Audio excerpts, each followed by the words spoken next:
ayos lang. Yan ang madalas kong sinasabi mula nang natuto akong magmahal. Ayos lang kahit sobrang sakit na. Kahit na hindi katanggap-tanggap. Martir na eh, anong magagawa ko? Nahulog na ako ng totoo. Papadudot, ako nga pala si Jeka, miyembro ng LGBT. Isa po kong tomboy at kasalukuyang 35 na. Sa edad kong ito ay maniwala ba kayo na isang beses pa lang akong nagmahal? At ito ay nangyari 5 years ago. Noong nakilala ko sa Facebook, ang noon ay 20 years old na si Veronica. Pero dumating si Veronica sa buhay ko na wala akong ibang ginawa kundi ang magtrabaho. Isa po akong stay out na kasambahay sa mag-asawang Chinoy. Isang beses lang sa isang buwan ang day off ko, kaya naman wala talaga akong oras na makahanap ng karelasyon. Saka hindi naman talaga ako interesado. Iniisip ko kasi na wala namang seseryoso sa akin na babae. Ang katwiran ko ay baka dahil babae rin ako. Iwan din ako kalaunan dahil hindi ko kayang makabuntis. Lalaki pa rin ang pipiliin nila. Dahil darating ang araw na gugustuhin na nilang magkaanak. Yun ang takot ko, Papa Dudut, pero mas natakot ako noong naisip kong tatanda akong mag-isa. Kung lagi akong magiging takot sumubok magmahal. Kaya naman gumawa ako ng Facebook para doon maghanap ng magiging karelasyon na tatanggap sa akin. Sabi ng mga kaibigan ko ay madali raw doon makahanap. Basta mag-post lang ako ng mga picture ko na pangmalakasan. Yun nga ang ginawa ko at doon ko nakilala si Veronica. Tanggap niya ang pagiging tomboy ko. Masaya ako at masayang masaya. Sobrang ganda ni Veronica para sa akin. Maliit itong babae at payat, morena at chinita. Nag-aalaga ito ng pamangkin niya na anak ng kapatid niyang single mom. Yun lang ang ginagawa niya mula noong natanggal siya sa trabaho niya sa isang grocery store. Masaya naman daw siya dahil sabi niya ay mahilig siya sa bata. Saka kahit papaano ay binibigyan naman siya ng kapatid niya ng pera para pambili ng mga kailangan niya. Una pa lang ay nagkasundo na kaming dalawa ni Veronica. Kalog kasi ito kaya naman nawawala ang pagiging mahiyain ko. Siya rin ang madalas na nag-uumpisa ng usapan, kaya hindi kami nauubusan ng pagkwekwentuhan. Madalas nga rin kaming nagvi-video call kahit nga habang naglalaba ako ng damit ng mga amo ko ay kausap ko siya. Dahil doon ay nagkamabutihan kaming dalawa at naglakas ng loob na ligawan na siya. Hindi na nga niya ako pinaligaw sa totoo lang at sinagot na niya ako. Nagulat nga ako, Papa Dudut. Sabi ko sa kanya, liligawan ko siya para masubukan ko namang manligaw.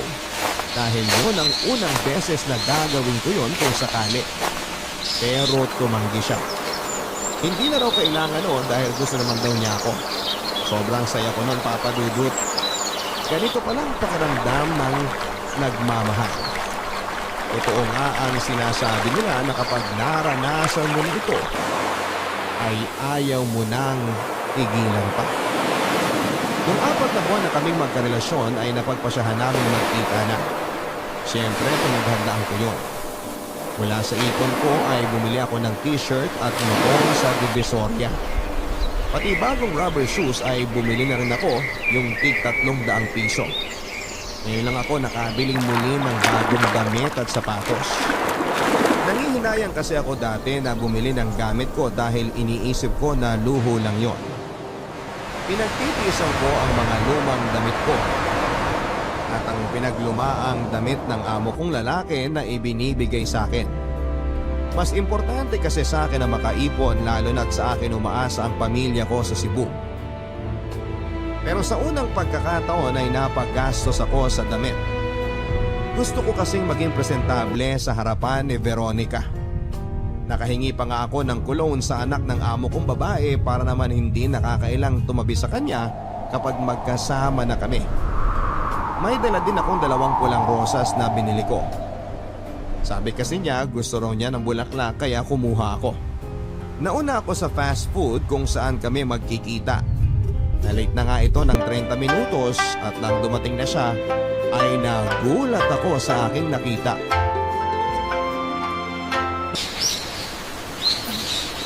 Veronica, ikaw ba yan? Oh, bakit parang nakakita ka ng multo? Ay, sorry. Nagulat lang ako. Pasensya na kung na-late ako. Nahirapan ako maglakad eh. Nagka-cramps kasi kung paang Buntis ka? ang office pa masyado. 5 months na akong buntis. Masyado na buntis ako, no? Paano nangyaring? Siyempre, may nangyari. Akin ba yan? Bakit? May panggawa ka ba ng bata? Makakabuo ba tayo? Parehas tayo ng ano? Hindi sa'yo to, no? Pero, ako ang karelasyon mo, di ba? 6 na buwan na tayo magkakilala. Tapos, 4 na buwan na tayong magkarelasyon pero 5 buwan na tayong nagkakamabutihan. Paano? Pinapasakit mo lalo pa ako sa math, compute na yan eh. Basta, buntis ako. Period. Pero di ba Oo, magkarelasyon pa rin tayo. Huwag ka mag-alala. Pero buntis ka na. Sa iba. Sa lalaki. Oh, ano ngayon? Napagsabay mo ba kami? Slight. Kasi naman, akala ko di ako mapafall sa'yo. Akala ko exes lang yung lambian natin nung una sa Facebook. Hindi ko napansin. Lumalim na pala. Pero asa ng tatay ng anak mo? Actually, ako lang naman ang may gusto doon. Nilasing ko para may mangyari sa amin. Sinadya ko magpabuntis para para wala na siyang choice kundi asawahin na lang ako. Di nag-work. After kong sabihin sa kanya na buntis ako, bigla pa namang nawala. Nakakaloka. Paano ka? Andiyan ko naman eh. Pero hindi ko anak yan. Well, mula ngayon, anak na natin to. Ayaw mo pa magkaanak? Gusto, pero hindi sa ganitong paraan. Anong gusto mo? Ikaw ang magbuntis? Wala ka namang choice, pumayag ka na lang. Tsaka sabi mo sa akin, lahat gagawin mo, di ba? Unang pagkikita pa lang kasi natin to. At saka, Puro walang salasalita eh. uy, huwag ka umiyak. Please, baka makasama sa baby. Baby natin. Baby natin?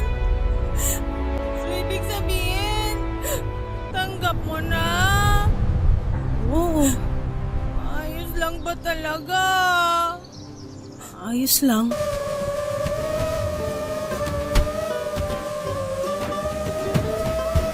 Naging instant tatay ako bigla sa magiging anak ni Veronica. Wala naman ako magawa at hindi ako makahindi. Lalo na noong nakatitig na ito sa akin na parabang sa akin na nakadepende ang magiging buhay ng anak niya. Kung hindi ko lang talaga siya mahal ay hindi ako papayag. Pero andito na. Saka naisip ko na ito na ang pagkakataon ko para magkaroon ng sariling pamilya. Masaya din siguro ito. Si Veronica na rin ang nagsabi sa akin na mag-live-in na kami dahil pinapalayas na siya ng ate niya sa bahay nila. Dahil nahuli nitong kinukurot ang anak ng ate niya. Sana naman hindi niya ito gawin sa magiging anak namin. Baka naman hindi, anak niya yun eh. Sa bawat pagdaan ng araw ay naging masaya naman ako sa piling ni Veronica. Napapatawa niya ako ng todo at napapasaya kahit na madalas ay para akong ginagawa nitong alila sa sarili kong bahay. Nasa bahay lang ito madalas at nagpe-Facebook. Dahil nga walang wifi ay humihingi ito ng pang-load sa akin sa pang-araw-araw para may pang-data. Sa ipon ko pa nang gagaling ang pinang-load niya dahil hindi naman arawan ang sahod ko sa mga amo ko. Sa gabi pagka-uwi ko ay madadatnang kong madumi at magulo ang bahay. Wala ring nalutong pagkain o kahit sana ay nakapagbukas man lang ng sardinas. Nakahilata pa rin siya sa kama at nagpe-Facebook. Hinayaan ko na lang at hindi ako umiimik pa. Ako pa rin pala ang gagawa ng mga gawaing bahay kahit nakikita niyang nag-aayos na ako ay hindi pa rin siya magkusang tumulong. Kapag nararamdaman niya ang pananahimik ko ay siya pa ang magagalit at sinasabing masama ang loob ko dahil hindi siya gumagalaw sa bahay. Ang rason niya lagi ay buntis siya at maselan ang pinagbubuntis niya.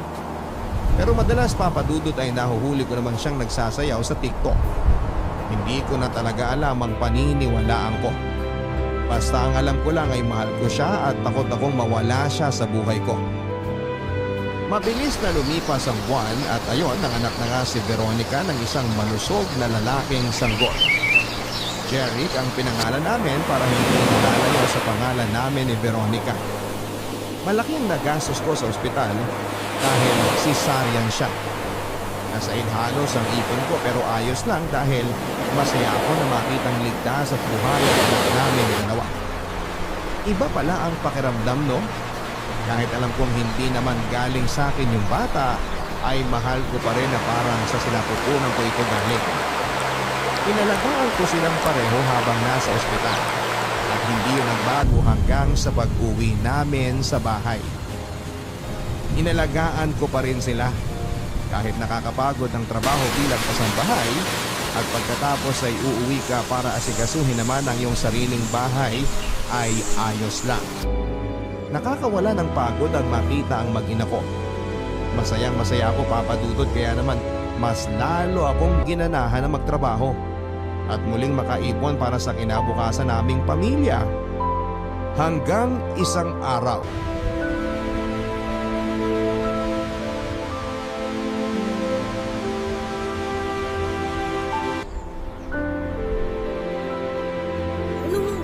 Anong ibig mong sabihin nga alis ka? Iiwan mo ko? Iiwan ko kayo. Kami? Kami ni Baby Jeric? Bakit? Meron pa bang ibang pwedeng iwan dito bukod sa rice cooker na kinakalawang na? Patawa ka. Veronica, bakit? Ayoko na eh. Ayaw mo na sa akin? Sa inyo ng anak ko. Pero anak mo yun, Veronica. Pues ngayon, anak mo na siya. Nakakapagod yung batang yan. Nakakapagod maging ina. Paano bang mapapagod ka? Ayaw mo na nga nag-aalaga sa bata. Kahit nga ang patubihin siya, hindi mo magawa. Siyempre, ayoko namang masira ang dibdib ko, no? Kaya nga kahit mahal ang gatas niya, bumibili pa rin ako para may mainom lang siya. Sinusumbat mo ba yan? Hindi sa sinusumbat. Gusto ko lang malaman mo na mahal ko ang anak natin. Mahal kita.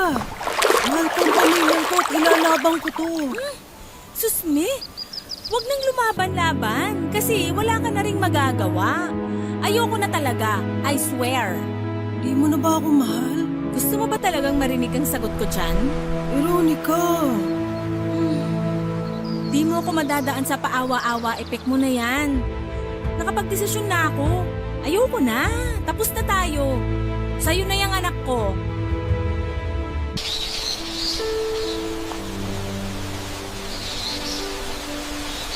Tuluyan na ngang umalis si Veronica at iniwan kami. Iyak ako ng iyak noon habang kalong-kalong si Baby Jeric. Hindi ko alam ang gagawin ko noon.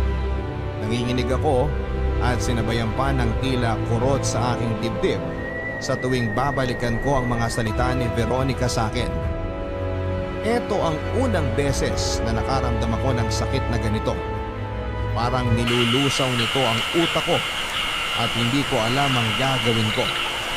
Basta ang alam ko lang noon ay kailangan kong buhayin ng mag-isa si Baby Jeric. Sa akin na siya. Ako na ang ina at ama niya. Papadudod, pinangako ko sa sarili ko na gagawin ko ang lahat para mabuhay ng maayos si Baby Jeric at pinangako ko rin sa sarili ko na ilalaan ko ang buhay ko para sa kanya. Wala na akong planong makipagrelasyon pa sa iba. Masyado akong dinurog ni Veronica. Ayoko na ulit makaramdam na magmahal tapos ay bigla kang iiwanan kapag hulog na hulog ka na. Ayoko na. Isang taong mahigit ang lumipas ay biglang bumalik si Veronica. Naalala ko pa ang araw na yon at isang umaga ng linggo, day off ko. Habang nagsasampay ako ng mga nilabang kong damit ni Baby Jeric ay biglang bumungad sa akin si Veronica. Nakangiti ito sa akin ng alanganin. Matagal kaming nagkatinginan bago ito dahang-dahang lumapit sa akin. Hindi ko alam ang gagawin ko noon. Nakatitig lang ako sa mukha niya at hindi ko namamalayan na unti-unti nang nababasa ng luha ang aking pisngi. Napakaganda pa rin niya. Walang pinagbago maliban sa pagpapaikli nito ng kanyang buhok na mas lalo nagpalutang sa kanyang ganda. Nang magkaharap na kami ay nakita ko sa kanyang mga mata ang mga luhang katulad ng pumapatak sa akin. Hindi ko napigilan ang sarili ko, Papa Dudut. Sinunod ko kung ano ang digta ng aking puso at yun ay ang yakapin siya at halikan. Hindi naman siya kumontra at sinuklian ang ginawa kong yakap at halik. Na-miss ko siya. Araw-araw mula nang umalis siya ay lagi ko pa rin siyang naiisip at sa gabi ay iniiyakan ko ng tahimik. Alam ko sa sarili ko na sa loob ng mahigit 1 taon itong pagkawala, alam kong siya pa rin ang mahal ko at walang pinagbago yon. Walang nagsasalita sa amin. Nagtitinginan lang kami na tila ba nagpapakiramdaman pa. Nanibago pa kaming pareho sa isa't isa. Muli ko siyang niyakap at sa pangalawang yakap na yon ay natuon ang atensyon ko sa umbok na tumama sa aking tiyan. Umalas ako sa pagkakayakap sa kanya at pinagmasdan ang kanyang mukha papunta sa kanyang tiyan. Pinalik ko ang tingin sa kanya at tumangulang ito na tila ba alam na niya ang nais kong tanungin. Buntis si Veronica. Buntis na naman si Veronica. Umamin siya sa akin na nung mga panahong nag-decide itong iwan kami ni Baby Jeric ay nakilala niya ang isang lalaki na 45 na ang edad. Sabi niya ay may kaya ito at inamin niyang nasilaw siya sa offer nito na ibibigay sa kanyang lahat basta sasama siya dito. Sumama nga siya kaya niya iniwan kami. Masaya naman daw ang unang naging relasyon nila. Nakontento siya at akala niya ay yun na yun hanggang isang araw nalaman niyang may asawa pala ang lalaking ito. Galit na galit noon si Veronica pero wala na siyang magawa. Nakiusap ang lalaki na huwag siyang iwan at pinangako sa kanya na ibibigay pa rin ito ang lahat ng hilingin ni Veronica. Muli naman siyang nasilaw at pumayag na ilihim ang kanilang relasyon. Pero magaling ang asawa noong lalaki. Kaya naman nahanap nito ang tinitirhan ni Veronica. Pinantaan siyang papatayin kapag hindi pa siya tumigil sa pakikiapid sa kanyang asawa. Pumayag si Veronica dahil sa takot at iniwan na ang tinitirhan niya. Wala itong bitbit na kahit na ano. Tanging sarili niya at ang ipinagbubuntis niya na 4 na buwan na.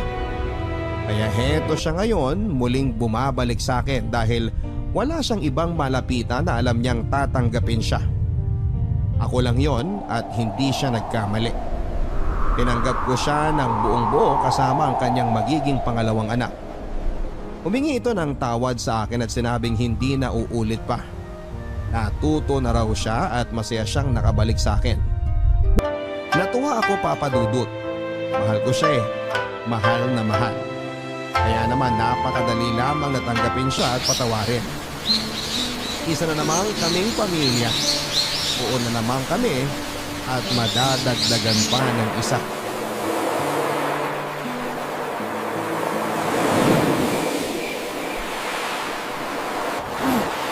Bakit di ka pa matulog? Gabi na. Anong hindi maganda sa pinagbubuntis mo ng ito, ha? Wala lang. Di lang kasi ako makatulog. Gusto mo bang timplahan kita ng gatas? O may gusto ko bang kainin? May kanin pa dyan. Kung sakaling ayaw mo yung ulam na tortang talong, pwede naman kitang bilhan dun sa labas ng gusto mo. Ano bang? Salamat, Cheka. Mga kita nabibilan ng pagkain na gusto mo nagpapasalamat ka na agad dyan. Alam mo kung anong ibig kong sabihin. Alam mo kung bakit ako nagpapasalamat sa'yo. Sabi ko naman sa'yong ayos na yun Di mo naman kailangang ulit-ulitin ang paghingi ng tawad at pasasalamat sa akin. Ayos na yun. Ayos lang ba talaga? Ayos lang. Ang swerte ko sa'yo. Ang swerte ko dahil kahit 2 beses na ako nagkamali, nandyan ka pa rin. Tinanggap ako pabalik. Kasi mahal kita. At nabasa ko sa pocketbook dati na pag mahal mo, matuto ka magpatawad. Pero di ka tanggap-tanggap ang... Tanggap ko na lahat. Huwag mo na masyadong pasamay ng loob mo. Ayoko nakikita kang ganyan eh. Ayoko maapektuhan ng dinadala mo. Ayoko maapektuhan ng anak natin. Salamat, Cheka. Kailangan talaga kita, Veronica.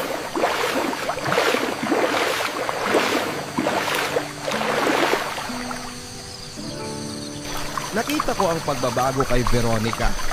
Kung dati noong ipinagbubuntis pa niya si Baby Jerry ay hindi itong halos gumagalaw at tumutulong sa bahay, pero ngayon ay siya na ang gumagawa ng karamihan ng gawaing bahay. Maliban sa paglalaba dahil sabi ko, ako na ang gagawa noon. Naging masaya kaming pareho sa pagsasama namin. Mas lalo ko tuloy siyang minahal ngayon, Papa Dudut, dahil sa nakita kong pagbabago sa kanya. Naisip kong tamang-tama talaga ang desisyon kong tanggapin siyang muli sa buhay ko. Lumipas pa ang mga buwan at isinilang niya ang kanyang ikalawang anak, o mas magandang sabihing ikalawa naming anak. Babae naman ito, kaya naman natuwa kaming pareho dahil meron na kaming lalaki, meron na rin kaming babae. Pinangalanan namin siyang Gina. Ito raw dapat kasi ang ipapangalan kay Veronica noong pinanganak siya. Pero naudlot lang, kaya ngayon ay ipapasa na niya sa kanyang unang anak na babae. Masayang masaya kami noon dahil pakiramdam namin ay kompleto na ang pamilyang matagal naming pinapangarap, lalo na ako. Mas ginanahan ako magtrabaho para sa kanila. Tumanggap na rin ako ng ibang sideline tulad ng pagbebenta ng biko at mani sa mga kapitbahay namin. Kailangan din kasi namin ng dagdag na kita dahil alam namin na talagang mas malaki na ang gastos ngayong dalawa na ang anak namin. Si Veronica naman ay nagkusang maghanap ng trabaho at natanggap ito bilang tagaluto ng pagkain ng mga construction worker malapit sa amin. Tuwang-tuwa nga itong ibinalita sa akin na natanggap siya at sinabi niya na tutulungan niya akong mag-ipon para makalipat na kami sa mas malaking mauupahan. Dahil para na kaming sardinas na nagsisiksikan. Ang daming plano ni Veronica. Natuwa ako dahil lahat ng iyon ay para sa aming pamilya niya. Pero nagkamali ako. Masyado akong natuwa na hindi ko naisip na posible palang maudlot ang mga ito. Lumipas ang halos 2 taon at tuloy-tuloy pa rin sa trabaho niya sa construction itong si Veronica. Gabi na rin halos itong umuwi at madalas ay pagod na. Maaga din siyang umaalis ng bahay. Awang-awa nga ako sa kanya, kaya sabi ko kung hindi na niya kaya mag-resign na siya. Ako na lang ang gagawa ng paraan para madagdagan ang kinikita ko, pero laking gulat ko nang sigawan niya ako. Wala naman akong masamang sinabi pero minasama niya yon. Huwag daw ako makialam sa buhay niya. Tumahimik na lamang ako. Inisip ko na lang na baka pagod lang talaga ito sa trabaho kaya niya ako nasigawan. Normal lang naman yon. Akala ko isang beses lang mangyayari yon, pero nagkamali ako. Lagi na itong bugnutin. Inisip ko na baka dala ng puyat. Lagi ito nagagalit sa akin at wala akong makuhang rason kung bakit. Lagi nitong pinupuna ang bawat pagkakamali ko. Kahit sobrang liit at sobrang tagal na. Bigla itong nang babalik na mga nagawa kong pagkakamali. Nalilito ako sa inaasal niya. Nakaramdam din ako ng panlalamig sa kanya. Halos hindi na nga ako nito matingnan. Kapag kumakain na kami ay nakayuko lang ito madalas at hindi tumitingin sa akin. Kapag tinatanong ko kung may problema siya ay magagalit ito, at kapag nagpumilit pa akong alamin kung bakit siya ganon ay bigla nitong ibabato sa akin ang plato na may kanin. At saka ako nito mumurahin. Ilang beses nangyari ito, Papa Dudut, at hindi ko alam kung bakit hanggang isang araw nagkaroon ng linaw ang lahat. Isang Lunes ng hapon ay may ipinabili sa akin ng amo ko sa hardware. Maraming tao noong nakarating ako doon at halos nasa labas ako ng hardware. Habang hinihintay na maubos ang customers ay patingin-tingin ako sa paligid habang mahinang kumakanta. Inaliw ko ang sarili ko sa pagtingin sa mga naglalakad, sa mga nagbebenta. Panay din ang tingin ko sa mga establisyamentong nakapaligid sa hardware hanggang sa napadapo ang mata ko sa isang motel sa kaliwa ng hardware. Bigla akong kinabahan. bigla akong napalakad papunta doon. Nanginginig ang katawan ko habang nakatitig sa isang babaeng pinakapamilyar sa buhay ko. Dire-diretso ako at huminto lang ako ng may halos 2 metro ang layo ko sa kanya at kasama niya. Si Veronica yon at may kasama itong lalaki na ang tansya ko'y halos kaidara nito. Nagyayakapan silang naghahalikan kaya hindi nila ako napansin. Hindi nila napansin na nandun lamang ako at nakatingin sa kanila at hindi alam ang gagawin. Lumapit ako papadudot. Kinalabit ko si Veronica at nakita ko ang gulat sa mukha niya. Tinanong ako ng lalaki kung sino raw ba ako at hindi ako umimik. Kaya naman ibinaling ng lalaking yon ang tanong kay Veronica. Hindi ito umimik noong simula pero noong nakaisip ng isasagot ay bigla ako nitong sinampal at sinabing hinipuan ko raw siya at stalker daw ako. Sigaw ito ng sigaw at tila takot na takot. Nanlaki ang mga mata ko sa inasal ni Veronica. Sasabihin ko palang dapat sa lalaki kung sino ako pero binigyan ako nito ng suntok. Ilang beses ako nitong sinuntok at nang mapahiga ako sa sahig at tinadyakan ako nito nang tinadyakan sa tiyan hanggang sa dibdib. Iyak ng iyak si Veronica. Hindi dahil sa nangyayari sa akin kundi sa pagpapanggap na na-trauma ito sa akin dahil sa pag-iisto ko at panggugulo sa kanya. Wala man lang umawat ng mga oras na yon. At nang mapagod na ang lalaki sa kakatadyak sa akin ay hinila na niya si Veronica para pumasok na sa motel na yon. Nang makalayo na sila ay saka ako tinulungan ng isang babae para makatayo. Nagtanong ito kung gusto ko raw bang magpa-ospital pero tumanggi ako at saka dahan-dahang lumakad na papalayo. Alam kong nakatingin ang mga nakasaksi sa pambubugbog sa akin ng lalaking yon. Kaya naman pinilit kong bilisan ang paglalakad para makaiwas sa kanilang mapanghusgang mga tingin. Bumalik ako sa bahay ng amo ko at alalang-alala ito sa sinapit ko. Nakiusap ako papadudot na uuwi na muna ako at pumayag naman sila. Hindi ko sinabi sa kanila ang nangyari kung bakit ako nabugbog. Kailangan ko munang makausap si Veronica. Gusto kong maniwala na may maganda siyang dahilan kung bakit niya nagawa yon. Dumaan ako sa kapitbahay namin na nag-aalaga sa mga anak namin ni Veronica. Nagulat sila dahil maaga akong umuwi at puro galos. Gusto nilang linisan ang mga sugat ko at dampian ang mga pasako ng yelo pero tumanggi ako. Inabot ko ang bayad ko sa kanila para sa araw na yon ng pag-aalaga nila sa mga anak namin ni Veronica. Umuwi ako at saka inasikaso muna ang mga bata kahit sobrang sakit na ng aking katawan. Nagawa ko pang magluto ng hapunan. Alam kong pauwi na rin si Veronica. Baka gutom na siya. Ayoko magalit siya lalo sa akin kapag nadatnan niyang wala siyang makakain.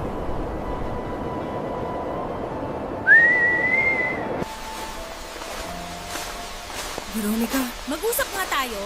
teka, kumain ka na ba? Ito, ginisa ko yung sardinas. Hindi lang ang kanin pero kung lang sa'yo yan, bibili ako sa labas. Maupo ka! Mag-usap tayo! Tungkol ba ito dun sa kanina?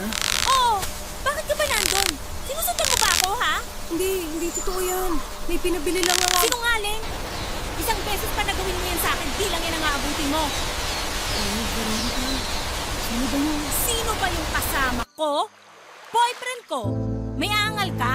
Pero akong... Kung magpa-boyfriend ako, wala ka nang pakialam doon. Pasalamat ka nga kahit na may kabit ako eh. Di pa rin kita iniiwan. Pero mali yun, Veronica. Mali ba na magharap ng kalinga ng isang totoong lalaki? Yung lalaking magpapaligaya talaga sa akin? Hindi ka ba maligaya sa akin? Kung sasabihin kong oo, maniniwala ka? Tatanggapin mo? Jeka, hindi na ako masaya sa'yo. Di mo ba maramdaman yon? Di mo na ba ako mahal? Ipapabugbog ba kita kung mahal pa kita? Ayusin natin to. Baka natutokso ka lang. Alam ko mahal mo pa rin ako. Iba rin ang kapal ng mukha mo, no? Iba rin eh. Alam mo ba kung anong ginawa namin sa motel kanina? Ha? Alam mo ba? Ayoko nang alamin. Dali, makinig ka!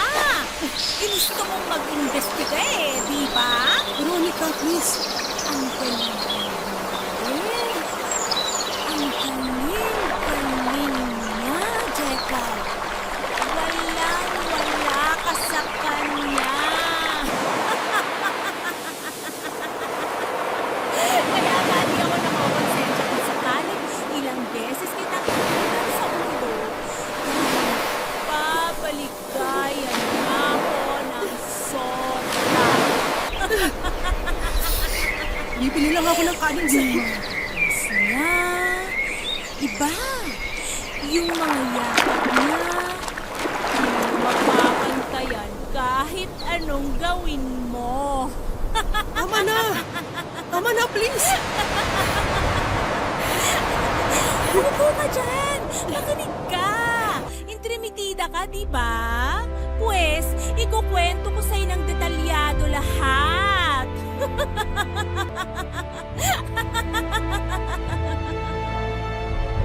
Pinilit niya akong paupuin habang kinikwento kung paano siya pinaligayan ng lalaking yon habang nasa motel sila.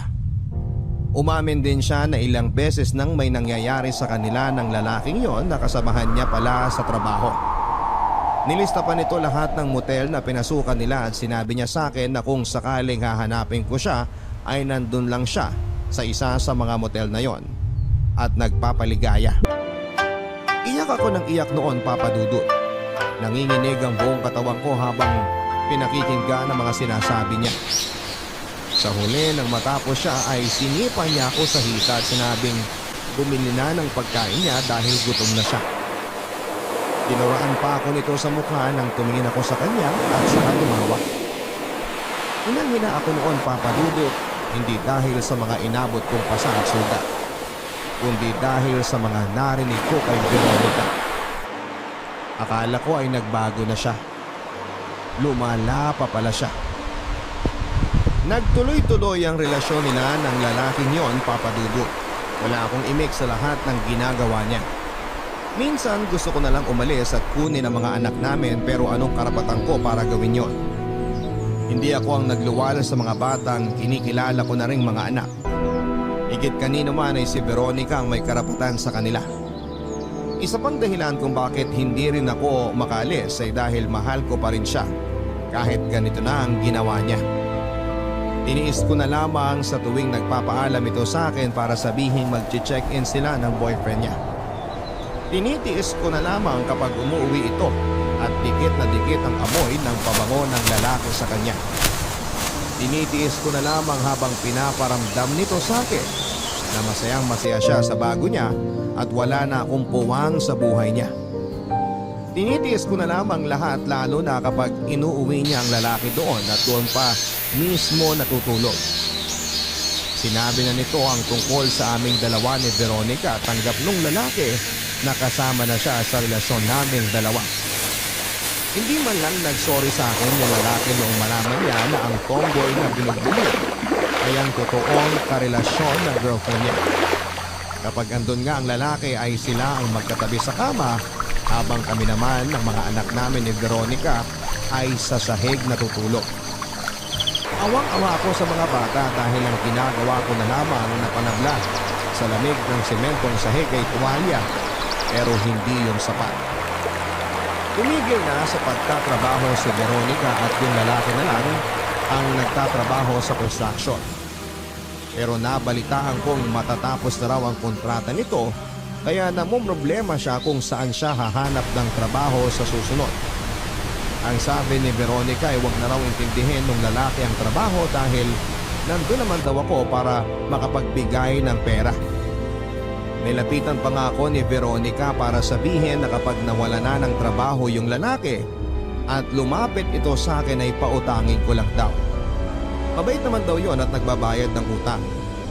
Hindi totoo yon, Papa Dudut. Mula nang pinautang ko ito tuwing sahod ay wala ni isang kusing na bumabalik na kabayaran. Hanggang isang araw ay hindi lang nagpaalam ang lalaki at hindi na nagparamdam. Ramdam ko ang lungkot ni Veronica mula nang hindi na nagparamdam ang lalaking yon. Araw-araw pa rin itong nag-aabang sa labas at umaasang babalik yung lalaki sa bahay namin. Bawat tulog ng cellphone nito ay hindi siya mapakali. Nakatodo pa ang ringtone niya para marinig niya kung sakaling tatawag yung lalaki sa kanya pero wala. Hindi na bumalik pa yung lalaki. Palihim na umiiyak sa gabi si Veronica. Ayaw nitong marinig ko marahil ang iyak niya ng pagsisisi. Kunwari na lang ay hindi ko siya naririnig para hindi na rin ito mapahiya. Pero sa totoo lang ay sinasabayan ko na rin siya ng pag-iyak dahil nasasaktan ako na nasasaktan siya. Nasasaktan ako na may iniiyakan siyang iba. Samantalang ando naman ako. Ando naman ako na mahal siya at hindi siya paiiyakin kahit kailan. Pero parang hindi niya ako makita.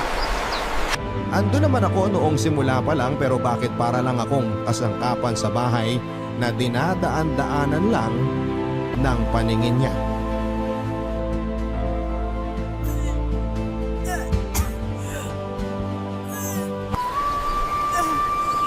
Veronica? Ayos ka lang? Ano nangyayari sa'yo? Sabi ng wag mo akong hawakan eh. Teka, ikukuha kita ng tubig. Baka napasama lang ang sikmura mo dahil sa kinain mong isda kanina. Ano ba, Jeka? Bakit ba ang pakiramera mo? Gusto lang naman ako sa'yo eh. Sandali, kukunan lang kita ng bimpo. Ano ba? Kung yung kinain mong isda yan eh, o baka yung tubig natin. Kasi medyo ibang lasa eh, sa iba kasi ako bumili. O kaya baka... Tanga ka ba?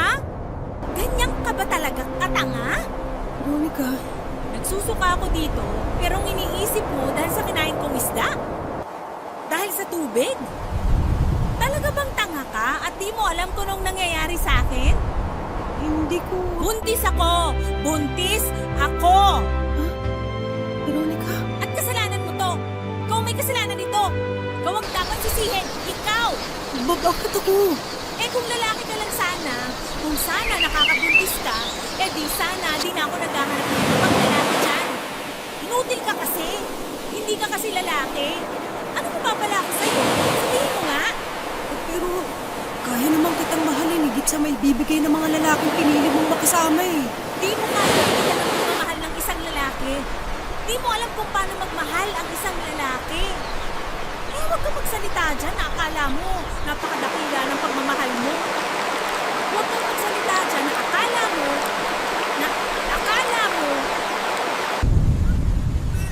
Veronica!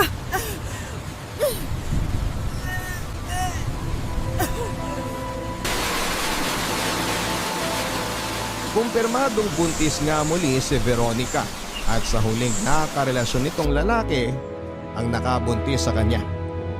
Sinubukan naming hanapin ang lalaking yon pero nabalitaan na lang naming sa dati nilang katrabaho na umuwi na raw sa Davao mula nang natapos ang kontrata sa trabaho dahil pinauwi na ng asawa niya. Papadudot, may asawa din ang lalaking yon at ngayon lang din namin nalaman ni Veronica. Tulala noon si Veronica at alam kong kinagulat niya ang nalaman niya. At alam kong sobra itong nasaktan dahil sa panluloko sa kanya ng lalaking yon. Pero nangyari na. Ando na. Nagkamali na naman siya pero sabi ko naman sa kanya na tatanggapin ko siya. Handa akong akuing muli ang dinadala niya. Hindi ito umiimik. Halatang prinoproseso pa nito lahat ng mga nangyayari sa kanya. Halos hindi ito kumain mula nang nalaman niya ang tungkol sa lalaki. Ako ang nahihirapan dahil bukod sa mga anak namin ay kailangan ko rin siyang alagaan. Hindi na muna ako pumasok sa trabaho at nakiusap ako sa mga amo ko na pansamantala muna akong hindi papasok dahil kailangan ako ng asawa ko. Mabuti na lang at maunawain sila.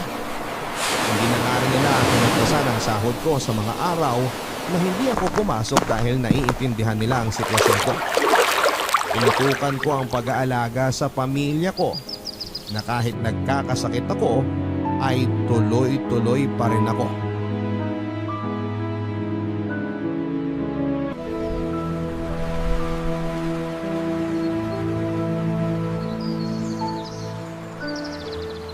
Anong ulam? Saglit lang Veronica ha, timplahan ko lang ng gatas si Gina. Ano ba naman yan, Jeka? Anong oras na? Gutom na ako. Sorry. Medyo nagka-problema lang kasi kanina sa mga bata kaya... Huwag ka na magrason. Magluto ka na lang. Oo, ito na. Ano na naman yan? Okra. Ipapatong mo na naman dyan sa kanin? Oo, para maluto. Alam ko, ilang araw na nating ulam yan Puro okra, kundi okra sardinas. Medyo gipit lang kasi. Alam mo namang... Magrarason pa kasi. Sinasabi ko lang naman... Humanap ka ng karne. Ayoko ng okra. Teka, magpapalit lang ako. Ngayon na. Oh, iyak-iyak mo dyan, ha? Inaano ka? Pagod na ako. Pagod na ako, Veronica. Pagod na talaga ako. Kaya ka nag-iinarte dyan? Kala ko ba lalaki ka? Kaya bakit nga ngawa-ngawa ka dyan? Pagod na akong ginaganito mo na lang lagi. Binapastos. Natrato na parang aso. Pagod na ako. Hindi ko na kaya. O, di sumuko ka na. Iwan mo na ako. Alis ka na. Sana nga, ganun kadali. Sana sabi mo lang, umalis na ako. Susunod ako Pero hindi. Hindi yun, parang paghintusan mo lang ako ng mag-igip o bumili ng pagkain sa madaling araw. Madali lang gawin yung mga yun. Kaya kong gawin yun. Pero hindi ko kaya gawin Hindi ko kaya gawin iwan ka. Kahit sabihin mong umalis na ako, kahit sabihin mong iwan na kita, hindi ko kaya.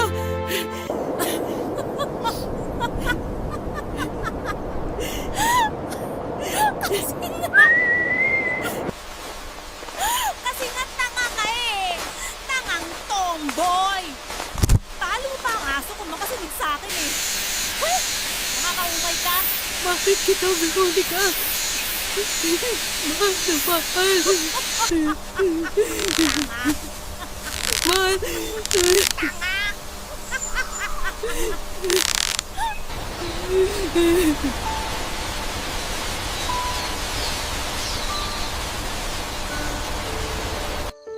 Nagkaiyakan kami noon ni Veronica. Nagkayakapan at humingi ng tawad sa isa't isa. Papadudot na tapos ang gabing yon nang magkasundo kami na iwan sa nakaraan ng mga nagawa naming pagkakamali sa isa't isa. Nangako ito sa akin na hindi na ito uulit sa mga ginawa niyang pagkakamali dati. Nangako ito sa akin na ibibigay nito ang respetong matagal ko nang hinihintay na ibigay niya. Naniwala ako sa kanya at patuloy akong maniniwala. Ganon naman siguro, Papa Dudut, kapag nagmamahal ka, hindi ba? Magtitiwala ka. Maniniwala ka. Hindi mo siya susukuan kasi naniniwala ka na andun pa rin sa loob niya yung taong minahal mo noong simula. Naniniwala ka na hindi naman yon nawala at nandyan lang yon. Kailangan mo lang hanapin sa kanya. Nagtatago lang ito pero hindi ibig sabihin ay hindi ito magpapakita pa sa iyo. Naging maayos muli si Veronica sa akin. Gusto nitong panindigan ang pagbabago niya at pangako niya sa akin na hindi na ito magkakamaling pumatol muli sa ibang lalaki. Nadala na raw siya sa mga nangyari sa kanya sa nakaraan at hindi na niya hahayaang pang maulit ito. Alam na raw niya na ako ang taong dapat nakapiling niya at papadudot. Sa totoo lang ay lumaki ang puso ko sa mga sinabi niyang yon. May pinuntahan ang pagtitiis, pagpapatawad at pagtanggap ko sa kanya sa mahabang panahon. Ngayon ay makakapamuhay na kami ng maayos. Habang buntis si Veronica ay pinatili ko siya sa bahay lalo na't masela na ang kanyang kalagayan. Ayon na rin sa doktor. Masama ang loob ni Veronica dahil gusto nitong makatulong sa akin sa paghahanap buhay lalo't lumalaki na rin ang dalawang anak namin. Kaya naman sinabi ko na mag-online selling na lamang siya at ako nang bahala sa pagdi-deliver sa day off ko. Masaya naman ako dahil hindi ito tamad at makasarili tulad ng dati. Alam kong nagbago na siya dahil lahat ng kinikita nito ay nilalagay niya sa garapon para sa gastusin sa panganganak at ibang bagay. Masaya ako, Papa Dudut. Masayang masaya Ganito pala ang pakiramdam na may katuwang ka sa buhay. Sa paglipas ng ilang buwan ay nanganak na nga si Veronica. Isang lalaking sanggol na pinangalanan niyang Jack. Kasunod ng pangalan ko. Si Veronica ang may nais nito para daw mas maramdaman ko na ako ang tatay ng ikatlo niyang anak. Natuwa ako, Papa Dudut, at sa wakas ay totoong pamilya na kami. Mas lalo akong ginanahan sa pagtatrabaho at tumanggap pa ako ng ibang sideline sa madaling araw para lamang maging sapat ang perang papasok sa amin, Papa Dudut. Lalo na't naging sakitin si Baby Jack. Labas-masok ito sa ospital at halos doon napunta ang mga inipon namin ng ilang buwan. Nagkanda utang-utang pa nga ako sa boss ko at alam kong hindi ko yung basta-basta mababayaran, kaya naman bilang utang na loob na lang at pasasalamat ay nagdagdag ako ng oras ng pagtatrabaho sa kanila para hindi sila manawa sa pagtulong sa amin. Pagod na ako, Papa Dudut, para itaguyod ang pamilya ko. Pero sa tuwing umuwi ako at nakikita ko ang mag-iina ko, napapawi naman lahat ng pagod at ang hirap ko. Napapangiti ako. Ang sarap maging ama kahit sa mga hindi mo mismo kadugo talaga. Sa pagdaan ng maraming araw, linggo at buwan, ay walang naging problema sa tahanan namin ni Veronica. Sa awa ng Diyos ay nalampasan namin ang problemang kinakaharap namin sa aming bunsong anak. Naging payapa na muli ang lahat at unti-unting naibalik sa ayos. Maliban sa isang bagay. Ang tiwala ko kay Veronica. Papadudot, aaminin ko na kahit sinabi ko nang pinatawad ko na sa lahat si Veronica sa kanyang mga nagawang kasalanan, ay hindi ko pa rin makalimutan ang lahat. Maraming beses na bigla ko na lamang maaalala lahat ng kanyang ginawa mula noong simula. Mula noong unang beses niya akong niloko. Lahat-lahat ay bumabalik kahit na hindi ko gustuhin. Kahit habang naguhugas ako ng plato ay bigla kong maaalala na minsan ay iniputan ako nito sa ulo. Naaalala ko ang mga panahong nagpakatanga ako sa pagtanggap sa bawat pagkakamali niya. Kapag napapapikit ako ay nararamdaman ko pa rin ang mga pasang minsan ay tinamo ko noong panahong pinabugbog ako nito sa kanyang kalaguyo. Napapaluha na lamang ako habang paulit-ulit kong naririnig ang mga sinasabi nito dati na wala akong kwenta. Na kung sana ay lalaki lang ako, ay mapapaligaya ko siya tulad ng mga naging kabit niya. Napakasakit na balikan yung mga panahong dinuduro-duro niya ang pagkatao ko habang pinamumukha sa akin na walang magmamahal sa katulad ko. Papadudot, oo, nagpatawad ako. Pero hindi naman ibig sabihin noon ay totoong nakalimot na ako. Hindi ko sinabi kay Veronica ang nararamdaman ko sa tuwing bumabalik sa aking alaala ang lahat ng mga nangyari mula noong simula. Ayoko kasing pag-awayan pa namin yon. Ang iniisip ko ay baka mawala din yon kapag tumahimik ako. Mawawala din yon kapag tumagal at kapag pinalipas ko. Pero nagkamali ako. Habang kinikimkim ko ang lahat ay mas lalo itong nagwawala. Mas lalo itong naguhumiyaw at tila nawawalan ako ng kontrol sa emosyon ko. Pero sinubukan ko pa rin kalabanin yon para hindi masira ang nagiging maayos na relasyon namin ni Veronica. Pero sadyang malakas ang pakiramdam niya. Alam niyang may mali. Hindi ko alam kung sadyang malakas ang pakiramdam niya o sadyang hindi lang ako magaling magtago talaga.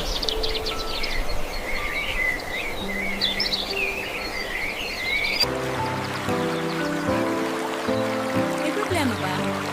Ha? Kanina pa ako kwento ng kwento rito, parang wala kang naririnig eh. Naginig ako. Eh, anong sinabi ko? Yung sa vitamins ni na Baby Jack? Kahapon pa natin usapan yun.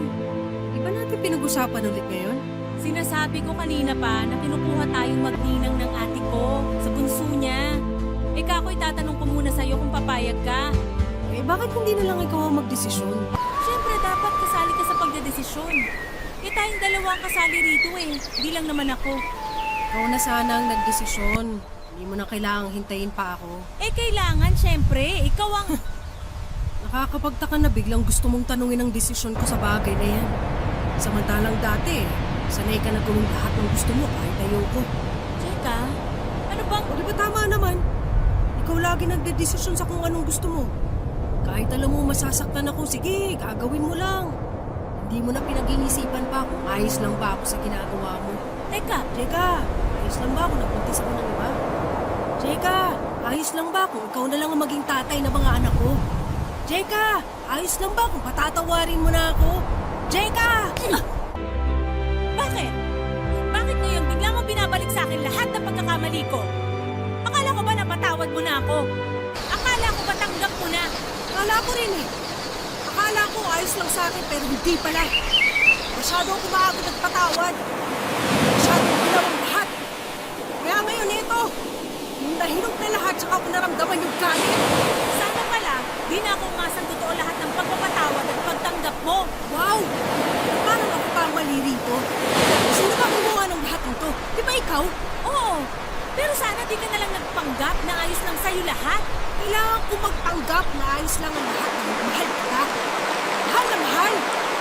Kasalanan ko ba yun? Kasalanan ko ba na patawarin kita dahil gusto mo kita sa buhay ko? Kasalanan ko ba yun? Pero sana, nagsabi ka na lang ng totoo. Hindi yung ganito na araw-araw pinaparamdam mo pa rin sa akin yung mga pagkakamali ko dati. Pinagsisisihan ko na yon. Baka naman pwedeng talikuran na natin. Mag-move on na tayo, please. Dali lang kasi sa'yo, palibasa, ikaw yung nakagawa ng kasalanan. Di mo nararanasan yung nararamdaman ko na araw-araw na lang kinakain ng inis at galit dahil sa ginawa mo. Kati-kati mo kasi, Veronica. Sobrang kati mo, hindi ka mapirmi sa isang tao. Wala kang karapatang pagsabihan ako ng ganyan. Wala! Ang kapal ng mukha mo!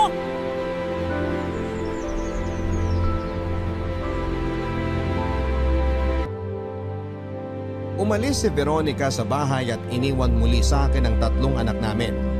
Hinayaan ko ito at hindi ko na siya hinanap. Pakiramdam ko naman ay babalik din siya lalo na't wala naman itong dinalang kahit na anong gamit niya. Baka nakitulog muna sa mga kaibigan namin pero hindi ko rin kinontak ang mga kakilala namin. Ayokong lumaki ang ulo niya at isiping hindi ko siya kayang mawala sa buhay ko dahil papadudot. Handa na ako kung sakali mang hindi na siya bumalik pa. Sapat na sa akin ang 3 anak na iniwan niya. Oo, andun pa rin ang pagmamahal ko sa kanya. Pero sa paglipas naman siguro ng panahon ay mawawala ito. Lumipas ang maraming araw, linggo at buwan. Pero hindi na nagpakita at nagparamdam pa si Veronica. Yun ang senyales na talagang kailangan ko nang kalimutan siya at ipagpatuloy na lang ang buhay kasama ang mga iniwan niyang anak sa akin. Hindi man katulad ng dati ang lahat papadudot, pero mas nakakahinga na ako ngayon. Sapat na sa akin ang mga anak ko na lamang ang kasama ko at minamahal. Alam ko sa kanila pa lang ay kaya ko nang ibuhos lahat ng pagmamahal na meron sa aking puso. Hanggang isang araw makalipas ang 7 buwan, ay muling nagpakita si Veronica sa akin. Namumuhi ako habang pinagmamasdan siyang naglalakad papunta sa bahay. Namumuhi ako habang inaalala na ganito rin ang eksena niya noong mga panahong iniwan ako nito para sa ibang lalaki at bumabalik para tanggapin ko. Ganitong ganito yon at walang pinagbago.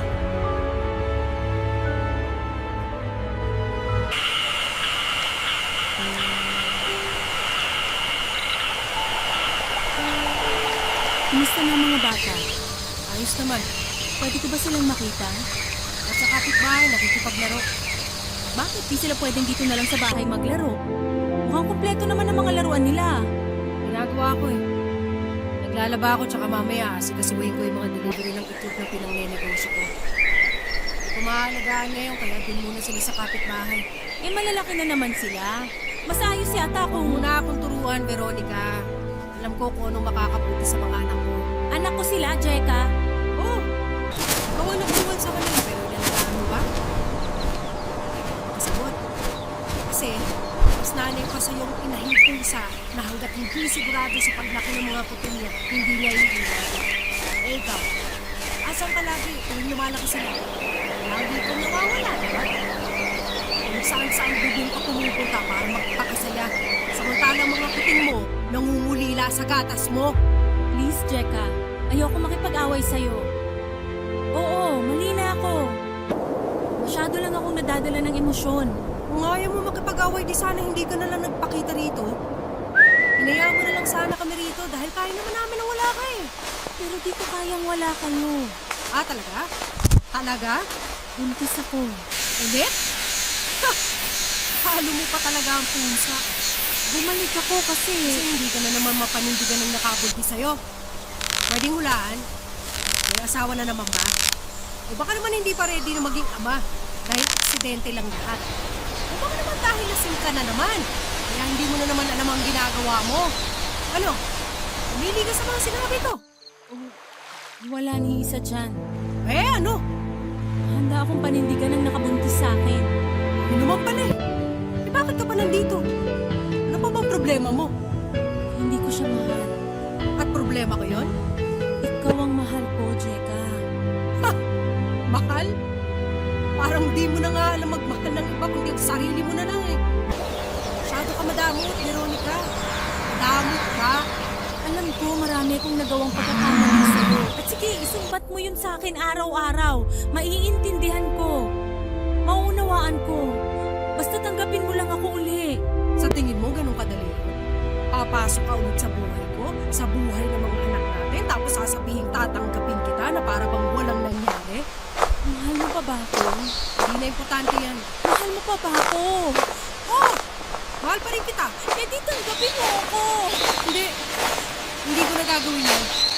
Hindi na ako tanga para tanggapin kita ulit at yung pagkakamaling nandiyan sa tiyan mo. Sapat na sa akin ang tatlong batang iniwan mo dahil sa pagkakamali mo. Masaya na ako, Veronica. Malaya na ako sa pagiging tanga sa'yo. Kaya utang na loob, umalis ka na. Jeka, please. Please, uling chance na, please. Umalis ka na! Jeka! Umalis ka na! Lumuhod sa harapan ko si Veronica habang patuloy ang kanyang pag-iyak. Ito ang unang beses na nakita ko siyang umiyak ng ganon. Pinagtutulakan ko na ito palabas ng bahay pero mapilit siya.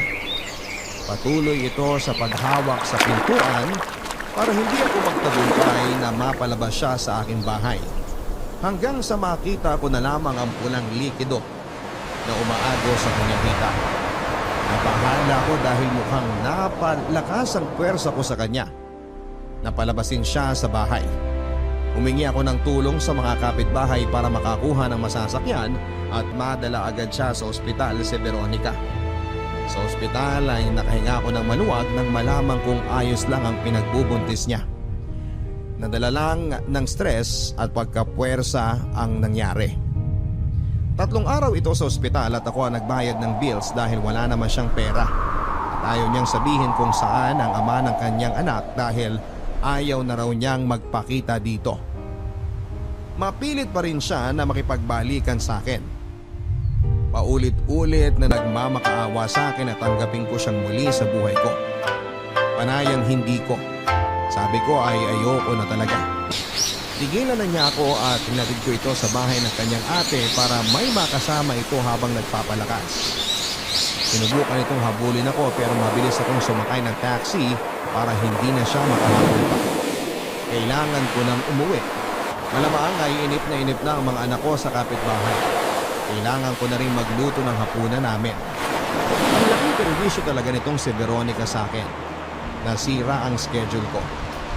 Nang makarating na ako sa kapitbahay ay agad ko nang kinuha ang mga bata at saka inuwi. Nagsimula na rin ako magluto ng mabinisang ulam para makakain na at maaga pa akong papasok sa trabaho kinabukasan. Pagod na rin ako eh. Mabuti na lang at hindi mapili sa pagkain ng mga anak ko. At sa akin sila lumaking ganito. Kung kay Veronica, abay ewan ko na lang. Nang sumapit na ang oras ng pagtulog ay isa-isa ko silang hiniga para makapagpahinga na. Hindi rin ako nahirapan sa pagpapatulog sa kanila dahil mukhang napagod ang mga ito sa kakalaro mula kaninang umaga. Nang makita kong mahimbing na silang nakatulog ay napangiti ako habang pinagmamasdan pa sila ng ilang segundo.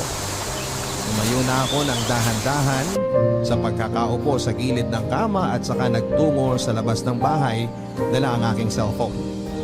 Nagdial ako ng numero at makalipas ang ilang minuto ay sinagot ito ng isang babaeng tuwang-tuwa na tumawag ako. Napangiti ako at naluha dahil masaya akong narinig ang masaya nitong tinig. Nakausap kaming dalawa ng halos 30 minutos bago ko pinatay ang tawag. Maaga akong papasok sa trabaho para magpaalam ako sa boss ko na mag-half day na lamang ako dahil may susunduin pa ako na uuwi sa bahay. Walang iba kung hindi si Veronica. Kailangan kong sunduin si Veronica para iuwi na sa bahay ko. Sa bahay namin. Oo, Papa Dudut, tinanggap kong muli si Veronica sa buhay ko. At alam kong alam mong lahat ang dahilan kung bakit. Muli kaming nagkaayos ni Veronica. Nangako ito na ito na raw ang huling pagkakamali at kasalanan gagawin niya. Natuto na raw siya. Naniwala ako at alam kong totoo naman ang sinasabi niya at pagkakatiwalaan ko siya. Sa ngayon, Papa Dudut ay nakabalik na siya sa bahay at unti-unti na naming inaayos ang gusot sa aming relasyon. Oo, naalala ko pa rin ang mga nagawa nitong kasalanan dati. Pero hindi ko na lang pinapahalata at sinasabi sa kanya para wala ng away. Gusto ko nang maging maayos ang lahat at talikuran ang mga ala-alang yon. Handa na ako sa bagong simula kasama si Veronica at ang mga anak namin na ilang buwan na lang ang kailangang hintayin at muli na naman kaming madadagdagan pa ng isa pang anghel na magpapasaya sa aming tahanan. Maraming salamat Papa Dudut sa pagbasa ng